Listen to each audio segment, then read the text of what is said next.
Cześć, czołem. Cześć, to początek, yo.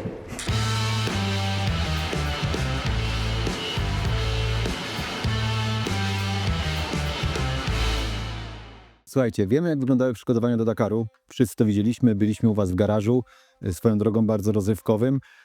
Dakar jak wyglądał? Też wiemy. Widzieliśmy, śledziliśmy wasze zmagania, trzymaliśmy za was kciuki, no i wykorzystaliście swoją szansę, zostaliście legendą tego rajdu. Można tak powiedzieć? Tomku, można? Można chyba, nie? No chyba tak, wygraliśmy historyczne miejsce, pierwsze ciężarówki na Dakarze. Pierwszy raz polska załoga ciężarówką wygrała Dakar. Kolejna rzecz, pierwszy raz historycznie wygraliśmy cały stage, czyli cały dzień ciężarówką. Ale nie tylko wśród ciężarów. Nie tylko wśród ciężarówek, tylko właśnie w generalce, więc to jest takie nasze kolejne duże osiągnięcie. No dobra, a teraz takie pytania spoza tego rajdowego świata, znaczy to jest nadal część tego rajdowego świata, ale spoza ścigania się. Wróciliście do domu po Dakarze, po 2 rundach Pucharu Świata. Czy budzicie się nad ranem, wiecie, i pragniecie tego piasku, słyszycie ryk silnika, spoceni cali, czy raczej spokojnie weszliście w to codzienne życie i wróciliście do rutyny? Słuchaj, 2 miesiące poza domem, poza Polską, poza Europą. Fajnie, pustynia, ciepło, super, wszystko się zgadzało. Się wydawało.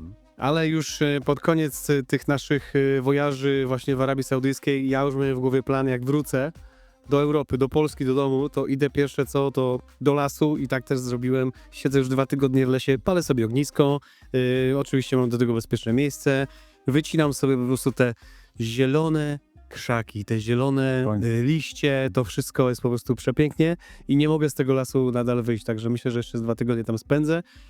Kwestia tego właśnie odreagowania tej pustki, tej takiej żółtości bardziej. Tu u nas jest jednak zielono i za tym się najbardziej tęskni. Ciężarówka. To jest zupełnie inny pojazd niż wasza UTV-ka, którą jeździcie na co dzień.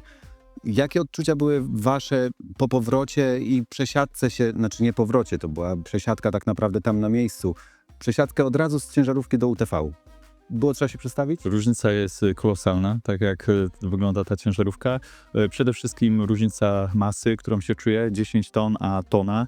No to jest tutaj bardzo dynamicznie odczuwalne na naszym organizmie, na naszym ciele. Oczywiście przyspieszenie i inne detale z tym związane, ale takim chyba najważniejszym elementem jest to, że tutaj siedzimy bardzo blisko podłoża, a w ciężarówce siedzieliśmy prawie na 3,5 metra, więc perspektywa, widoczność zupełnie się zmieniła. W ciężarówce z mojej perspektywy było dużo łatwiej, dużo więcej trasy widziałem, rozjazdów i łatwiejsza była ta nawigacja. Z perspektywy SSV przy dużo szybszych prędkościach i bardziej dynamicznej jeździe ta perspektywa była już trudniejsza i tutaj ta nawigacja również stała się takim dodatkowym wyzwaniem. Dobra, a słuchajcie, a jeśli chodzi o was, wasze pojazdy trafiają na serwisy, wiadomo, one tam gdzieś są eksploatowane zupełnie inaczej niż my wszyscy sobie wyobrażamy eksploatację pojazdu, a wy, wasze ciała, wasze organizmy, one też dostają w kość na tych rajdach. No Dakar wiemy jakie tam są warunki, w UTV wiemy jakie są warunki także na pustyniach, ale też na trasach europejskich. Jak wy się regenerujecie, nie mówimy już o psychice i o tej takiej rutynie powrotu do normalności, ale jak regenerujecie się fizycznie? Macie jakieś rytuały, nie wiem, chodzicie na masaże, na baseny, jak to wygląda u was? Mój przypadek jest akurat taki, że ja przed rajdem uwielbiam w ogóle jeździć rowerem, więc każdą wolną chwilę gdzieś tam międzyrajdową, jak nie siedzę w garażu i nie muszę kręcić śrubek, to wykorzystuję właśnie najczęściej właśnie na rower na dłuższe wyjazdy. Tak samo przed rajdem przygotowuję się w ten sposób, że jadę parę dni wcześniej, biorę ze sobą oczywiście rower i robię 300, 400, czasem nawet 500 kilometrów przed samym rajdem po to, żeby raz się zaaklimatyzować, złapać oddechu, przyzwyczaić się do tych temperatur, no i też mi się lepiej funkcjonuje przy takim trybie sportowego życia. To też widzieliśmy na nagraniach z rajdu Dakar, bo tam też mieliście rowery i śmigaliście na tych rowerach prawie w każdej wolnej chwili. Darku, a ty jak się przygotowujesz do rajdu i jak się regenerujesz po rajdzie fizycznie? Oczywiście rajd Dakar jest ogromnym wyzwaniem. Może ja opowiem troszeczkę, co robiliśmy przed rajdem, co pozwoliło nam również przygotować się tak, żeby ten rajd wygrać. Oczywiście dużo treningów wydolnościowych, które są związane z tym, że w ciężarówce panowały temperatury powyżej 60 stopni.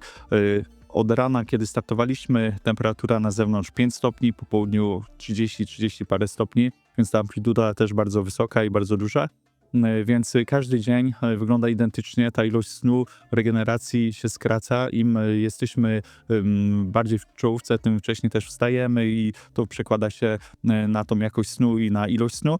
Myślę, że to przygotowanie było na tyle poprawne, że nie czuliśmy absolutnie zmęczenia na samym końcu rajdu, tak co było widać po twarzach wielu zawodników, że te 14 dni dało w kość. W naszym przypadku jeszcze byśmy mogli takie drugie pojechać. Teraz wrócimy jeszcze na chwilkę do tego rajdu Dakar i do tej ciężarówki. Opowiedzcie o takich może najdziwniejszych sytuacjach, najbardziej zaskakujących, jakie was spotkały podczas rajdu. Czy to były, nie wiem, jakieś spotkania z innymi drużynami w trakcie tras? Wiemy, że były takie spotkania, zresztą za to dziękowała wam inna drużyna, której pomogliście. No opowiedzcie coś takiego, co się działo, a co nie do końca było widać na tych nagraniach, bo nie wszystko mogliśmy pokazać, nie wszystko było nagrywane, nie zawsze była z wami kamera. Myślę, że dużo takich było sytuacji. Jedna z nich to moja obawa przed wydmami, gdzie zajechaliśmy na pierwsze wydmy, gdzie nigdy wcześniej nie miałem okazji jechać ani nawet małym samochodem po wydmach, a tutaj od razu 10-tonową ciężarówką. Przepraszam, to nagle ci się troszeczkę wetnę. Na nowych nagraniach, które daliście nam ze śmigłowca, był taki moment, gdzie podjeżdżaliście pod wydmę, zastanowiliście się, cofnęliście i zrobiliście to jeszcze raz. To nie świadczy o tym, że jakby nie daje rady zawodnik, tylko o tym, że bardzo szybko się uczycie i na tym filmie było to dobrze widać, bo o to chodzi, tak, w tym sporcie, żeby się szybko uczyć. Tak jest, tam było kilka prób podjazdu pod tą wydmę, tu pokazaliście tylko 2, ale chyba 6 razy próbowałem, tak, żeby tą wydmę zdobyć, no i udało się. Technika jazdy rzeczywiście nabywana z każdą wydmą, bardzo duży progres, jeżeli chodzi o jazdę, to też super. No a z takich wydarzeń jeszcze, co bardzo mi się podobało i chyba wszystkim u nas wtedy w kabinie i nie tylko u nas w kabinie, ale w kabinie drugiej ciężarówki, z którą się żeśmy ścigali tuż przed metą jednego z odcinków. Oczywiście kosztowało nas to dużo punktów karnych za to wydarzenie, ale radość, jaką mieliśmy my i oni, ścigając się z takiej dużej góry, przeszło 3 km, żeśmy zboczyli z trasy, przez to kara i wszystko, ale satysfakcja i radość z takiego fajnego momentu, gdzie historycznie oni ścigali się właśnie z Janem Derojem, a my ścigaliśmy się z historycznym kierowcą z ich pojazdu, więc takie sytuacje miały miejsce i było ich naprawdę sporo. I co fajne, ci ludzie, którzy z nami się ścigali, właśnie podejmowali to wyzwanie i oni też się cieszyli, szanowali to, że to jest tak jak kiedyś, jak te ciężarówki czy te auta kiedyś się ścigały, to teraz mamy ten historyczny moment, że są z nami i teraz jakby tak, czują tego ducha, tych rajdów, także to było też bardzo fajne. Słuchajcie, na zakończenie zadam wam takie pytanie. Co byście doradzili osobom, które będą być może startowały w rajdzie Dakar po raz pierwszy?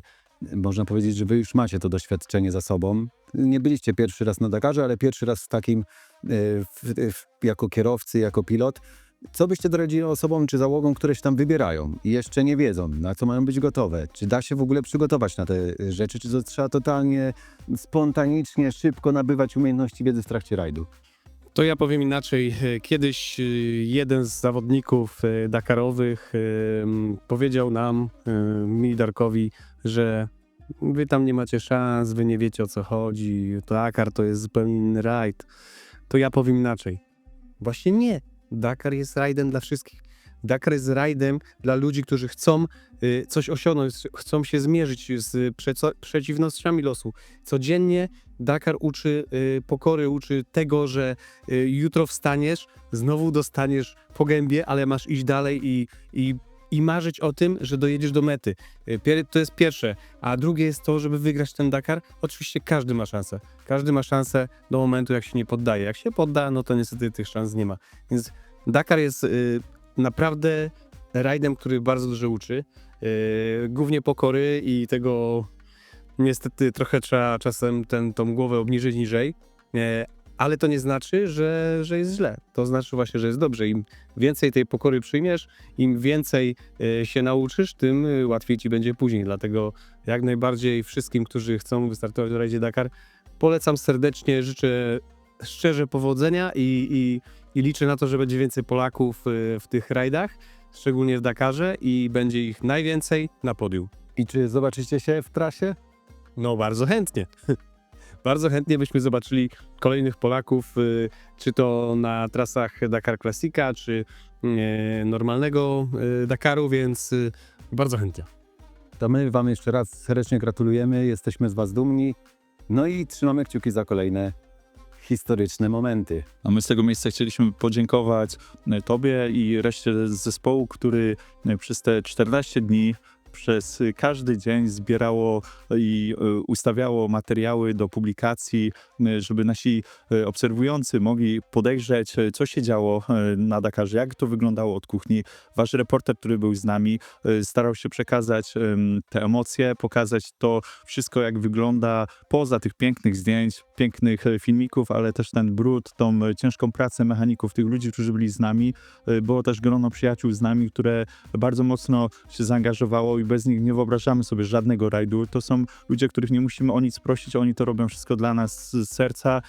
Często brakuje miejsca i czasu, żeby podziękować i myślę, że to jest taki moment, w którym chcieliśmy bardzo wszystkim podziękować za to, że byli z nami i nie dość, że nas wspierali, to cały czas wierzyli w ten nasz sukces i to jest nasz wspólny sukces. A wszystkich zapraszamy, którzy nie widzieli odcinków, które były nakręcone przez Studio Silver Lines. Zapraszamy na YouTube, a tam oczywiście możecie te wszystkie 14 czy 15 odcinków obejrzeć, zobaczyć jak to dzień po dniu ciężko było prowadzić tą ciężarówkę do tej upragnionej mety, na której po prostu brakło nam słów, żeby powiedzieć, jak bardzo się cieszymy, że wygraliśmy Dakar Classic w klasyfikacji ciężarówek. No to ja z czystym sumieniem mogę powiedzieć za wszystkich, którzy byli z wami, cała przyjemność po naszej stronie. Dzięki.